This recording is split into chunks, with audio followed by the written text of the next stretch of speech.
3 persons A, B, C start a company and contribute a total of 10,70,000 towards its running.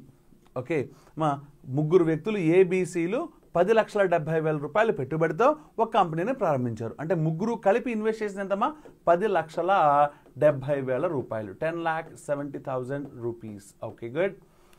Next ఇంకా ఏం చెప్పడమ్మా, ఏ contributes 50,000 more than B. అంటే ఏ అనేవాడు okay ఏ పెట్టుబడి 50,000 ఎక్కువ ఎవరికన్నా బి పెట్టుబడి కన్నా. Okay and B contribute 60,000 more than C. మరియు సి పెట్టుబడి కన్నా బి 60,000 రూపాయలు ఎక్కువ పెట్టుబడి పెట్టాడు. అంటే ఇక్కడ మనం అబ్జర్వ్ చేసిందమ్మా ఏ అనేవాడు బి కన్నా 50,000 ఎక్కువ. Okay next 50,000. బి అనేవాడు సి కన్నా ఎంతమ్మా 60,000 రూపాయలు ఎక్కువ పెట్టుబడి పెట్టాడు. ఓకే సూపర్ అమ్మ. ఇక్కడ నుంచి ఏ కావాలంటే ఏ, బి కావాలంటే బి, సి కావాలంటే సి, అందరు ఇన్వెస్ట్మెంట్స్ వచ్చేస్తాయి. ఓకే పక్కన పెట్టేద్దాం.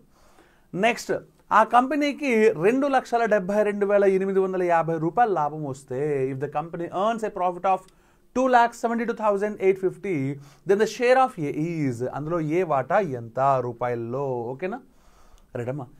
ముందు మనకి ప్రాఫిట్స్ గురించి మాట్లాడాలంటే ఇన్వెస్ట్మెంట్ ఇంటూ టైం పీరియడ్, అందులో ఇన్వెస్ట్మెంట్ రేషియో తెలిస్తే టైం పీరియడ్ ఇస్ సేమ్. ఎందుకంటే వాడు మాట్లాడలేదు దాని గురించి. ముగ్గురు కలిసే ప్రారంభించారు, సంవత్సరాంతంలో వారికి వచ్చిన లాభం అన్నాడు కాబట్టి స్టార్టింగ్ నుంచి ఎండింగ్ దాకా అందరూ ఉన్నట్టే. అవునా కాదా?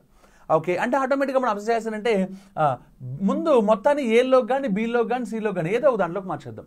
నేను మొత్తాన్ని సిలోకి మార్చేస్తున్నానమ్మా చూడండి. ఓకే అమ్మ ఇప్పుడు మనం అబ్జర్వ్ చేసిన పాయింట్ ఏంటంటే సి ఇన్వెస్ట్మెంట్ 3 లక్షలు అని నాకు అర్థమైపోయింది. ఎవరి ఇన్వెస్ట్మెంట్ అమ్మా? C investment. ఎంతమంది? 3 లక్షలు. Okay beautiful. మరి ఇప్పుడు మనకి సి ఇన్వెస్ట్మెంట్ కాదు కావాల్సింది, ఏబిసి ఒక్కొక్కటి ఇన్వెస్ట్మెంట్ కావాలి. అవునా? 41 ఎక్కడ నేర్చేసుకుంటే ఈజీ. 41 సున్నాలు 0, 41 5లు 45లు 200, 1 5 5 అంటే 205. మళ్ళీ 41 5లే కాబట్టి 205. 205కి 20 యాడ్ చేస్తే 225. ఓకే 41 రెళ్ళు 82, 82కి 22 యాడ్ చేస్తే 104 అంటే 104,550. ఎంత ఆన్సరు? 104,550. ఓకే ఎక్కడ నుంచి చూడండి మా option. Okay so answer is A. ఇదమ్మ చేసే పద్ధతి. Right. So the next beautiful question.